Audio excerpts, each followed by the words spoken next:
Hi guys, it's Losi from Losi and welcome to All Things Events, where you learn all the tips and tricks on how to be in an events industry.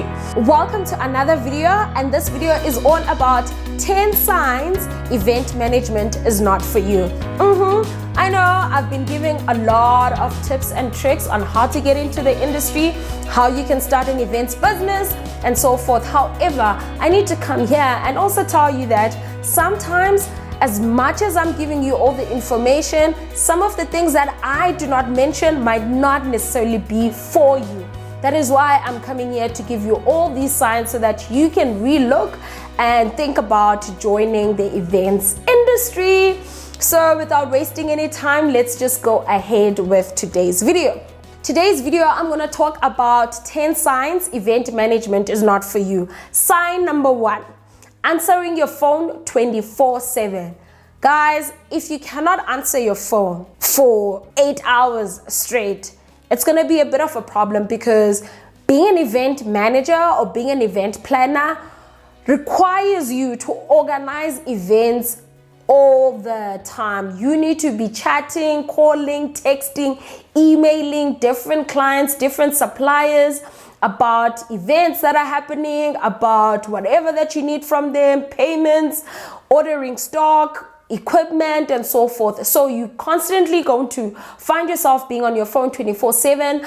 I am a person that is on their phone 24/7. My website actually states that I am available 24/7 for bookings, even my team. The last event that I did in Polokwane, I basically had a team that showed up at the venue at 2 a.m. in the morning. I know it sounds ridiculous, but they literally showed up at 2 a.m. in the morning. I remember I called them just after 12 and I was like, listen, the client needs you guys at the venue. How long can you take to get there? And they got up, they got ready, they drove to the venue, and they were there just before 2 a.m. So if you cannot be on your phone 24/7, chances are this industry will probably overwhelm you. Tip number 2, annoyed by people asking the same questions. If you're annoyed by that, you will be annoyed by me, because I say the same things over and over and over again, so that everyone understands exactly what I want from them, exactly what I want them to do, exactly how they should do things. And I basically have a number of team, especially if I'm booked at an event where I'm also coordinating. I need to make sure every person on that team understands the briefing, so that I don't have to obviously shout and kick people out of the venue that are not doing what's required. So if you don't like saying the same things, giving the same brief, or having people asking you the same questions, chances are this might not work out for you, because you're gonna have friends and family coming to you at a wedding asking you the same thing. You're gonna have the bride's mom asking you the same thing, the groom's dad, like everything. People are gonna come and ask you the same question over and over again, and you must make sure that you have all the answers that they need. Tip number 3, if you do not like standing. Guys, I think the only time that I sit is when I am in front of my laptop. If you don't like standing and walking around like a headless chicken, events management is not for you. I'm telling you right now, you need to be standing all the time. I tell that to my team. If I see them sitting, I will send them home, because I'm not paying you to come and sit at an event, especially if I'm paying you per hour. I cannot have that. I know my clients won't appreciate that. I've literally gotten into trouble back in Cape Town. I had booked a team and they were found sitting by the windowsill because they were tired of standing and waiting for the guests and the speeches to end. It was a whole shebang. So clients don't like that. And I wouldn't want anyone to come to my event and I find them sitting, because part of being a worker, part of being an employee at an event or at a hospitality industry it will require you to stand 24/7. For instance, a chef, you don't find a chef cooking while they're sitting. They have to stand because they have to grab things there and there. So you need to make sure that you don't have a problem standing 24/7, 48 hours straight or 50 hours straight. It's that hectic. Number 4, if you love weekends. Okay, if you love weekends, but you want to get into the industry, it does not add up at all. It's like water and oil, because you do know that people get married on a Friday, on a Saturday, on a Sunday. Most events happen on the weekend. And if you're a person that loves your weekend, you like to groove on a weekend, you want to go out on a date and so forth, chances are this industry is not going to pretty much work out for you, because weekends are usually our Mondays, Tuesdays, and Wednesdays. Weekends are the most important days in your events career or events industry. Weekends, holidays, important days, anything that has to do with a free day. A free day is usually when people can come together and celebrate, and usually in that celebration they're gonna need some decor, some music, some bars, some catering, and that is an opportunity for you to go and showcase your work. So if you do love weekends, try not to love them, especially if you're gonna get into the industry. Number 5, if you don't respond to WhatsApps and emails. Okay, this one is very serious. I have people or clients or potential clients that would tell me that they don't like emails, they don't like WhatsApp, I must call them. And I'm like, hold on. What are the business ethics first before you liking things? I mean, I also don't like chatting 24/7 to everybody and saying the same things, but I gotten to be okay with it because it's part of the job. It's part of my, business. It's part of the things that I'm supposed to do. So you need to be able to make sure that you respond to emails, you respond to WhatsApps, you respond by writing, and make sure that everything is on pen and paper, it's black and white, it's via email. Then you can also translate it on WhatsApp. Usually WhatsApp, you use it for logistics and sending of the venues and so forth. But I make sure that if I'm sending somebody a quote, if I'm sending somebody anything that has to do with money and business involved, I do it via email. Yes, I can also forward it to you on WhatsApp, but I want to make sure I am able to retrieve that information in case anything might happen. So you must definitely make sure that you look into that and answer your WhatsApps and emails. Number 6, if you are not a people's person, okay, you need to love being around people, because sometimes clients and suppliers book you according to your energy and you being a people's person. I understand that when I hire my team, I make sure that they've got a good attitude and they've got a good personality, because they're going to be around people all the time. So you cannot be put off by people or have attitude around people, because that's also going to translate on your work. And also the energy needs to be great so that you can give the best service that you can. So definitely you need to be a people's person. You need to look into that and make sure you fix your personality so that you can fit the events industry. Number 7, you cannot handle stress. Okay, guys, stress is part of the business. Stress is part of the job. Stress is just another entrepreneurship journey. If you cannot handle stress, you cannot handle success. That's what they say. So you need to be okay with just being stressed. I've been stressed ever since I decided to quit my job and start a business, because, wow, guys, like, rough now, because I'm unable to accumulate income and make as much money as I used to. Actually, it's just bad.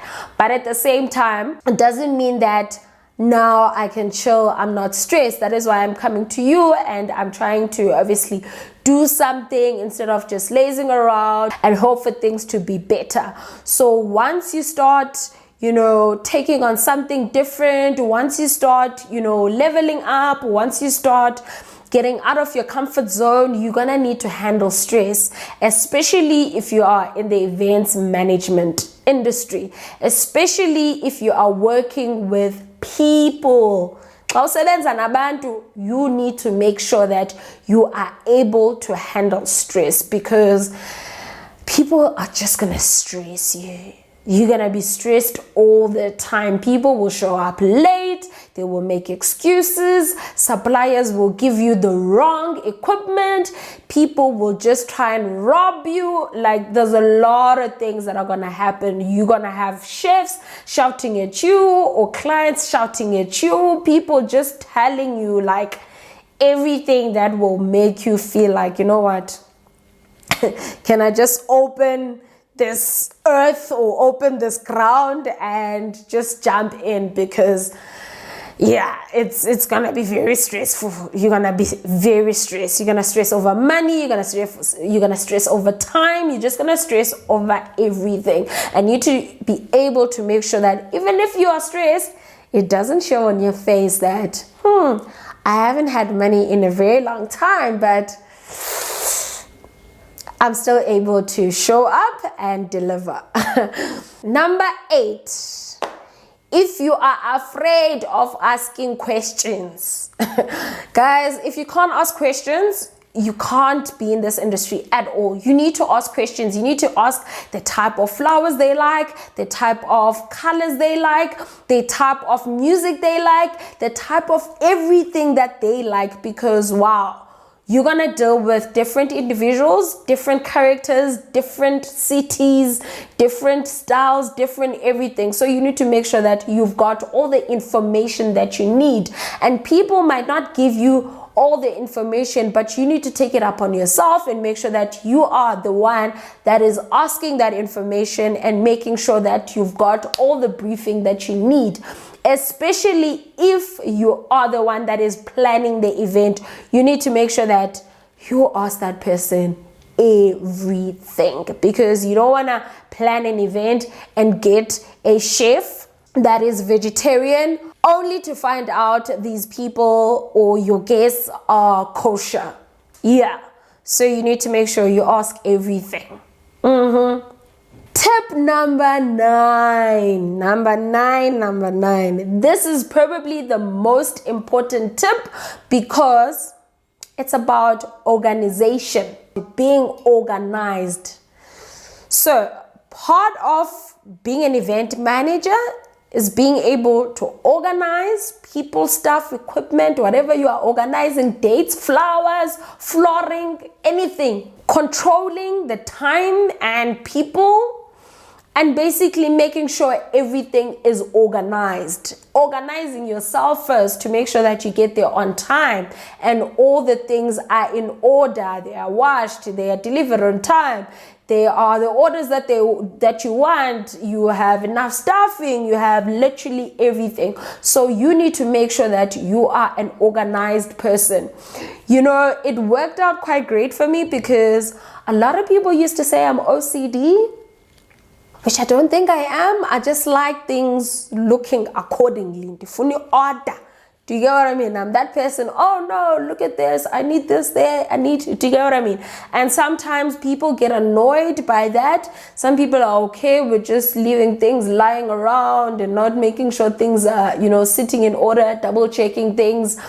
You might not be as great as you would like to be if you aren't organized. So you need to make sure that you are probably the most organized or OCD person that you ever met in your life, because part of being a great event manager will require you to be organized.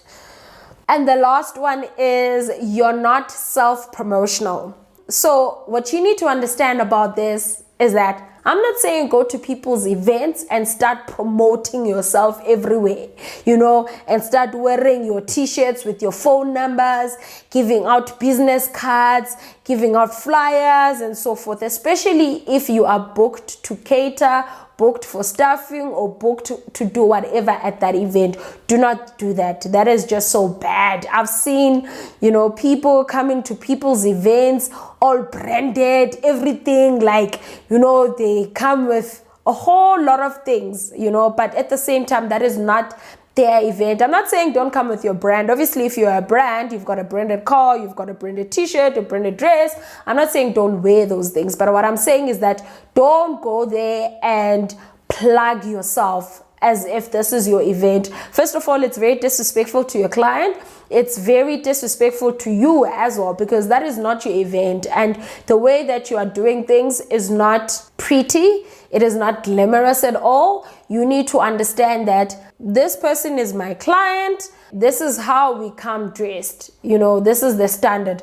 Don't now start giving out flyers and start putting, things on the table to market yourself. You don't do that, unless obviously that was the communication that you had with client.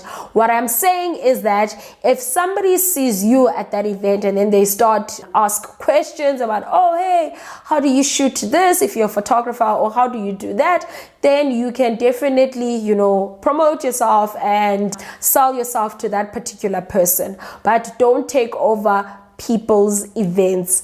I have worked with big, large corporate companies. We did this at, I'm not going to tell you the type of event, but we did this at a big event. And the company that I was working for, they booked a space, and they came with their branding. Literally, their branding started from the gate to where they were based. And obviously, they are a big company. I mean, they are all over the world, even in the United States. But that event was not for them. And they were not a sponsor at that event. They literally had a caravan where they were selling, their products. But they put branding everywhere, and the owners of the event came literally 30 minutes before the gates were opened. They had to cut everything. Literally, their branding was just cut by scissors, because they had to take everything down, because you can't come to somebody's event and boom, you've got 100 people wearing your t-shirts, you've got your cell phone numbers, you've got flyers, you've got, no, that is not branding. You can't come to my event and start branding yourself. No, chief, you don't do that. You make sure that obviously how you come branded, if you have a nice logo, a nice shirt, or whatever that you normally come with, you come dressed like that, and that's it. Giving out flyers, giving out business cards, no, that's not how it goes. I've seen, especially with us, I've seen a lot of people doing that. Even though the company that I just gave you a story, they did that, and I was also looking at them like, wow, guys, like, this is just not on. And obviously the people for the main event, they looked at us, and I was also there working. They looked at us like, what the hell are you guys doing? This is not your... And I was like, it was one of those things where I'm like, guys, I am only just booked to be a photographer for this event. I am not, I don't work for these people. But at the same time, it is what it is. You will get in those situations where, people are just overdoing it. They're not respecting their clients, and they're not respecting their space. So you don't have to do that. If you are asked about your services, kindly share them and make sure you exchange the contacts and so forth. But don't plug yourself each and every person. Now you even want to go to the main table and give them your business card. No, that is wrong. Make sure you respect your client. And yes, guys, those are the 10 signs event management is not for you. If you do like this content, please do make sure that you give this video a thumbs up. Share this video, also subscribe to my channel, and I will see you on my next upload. Mwah!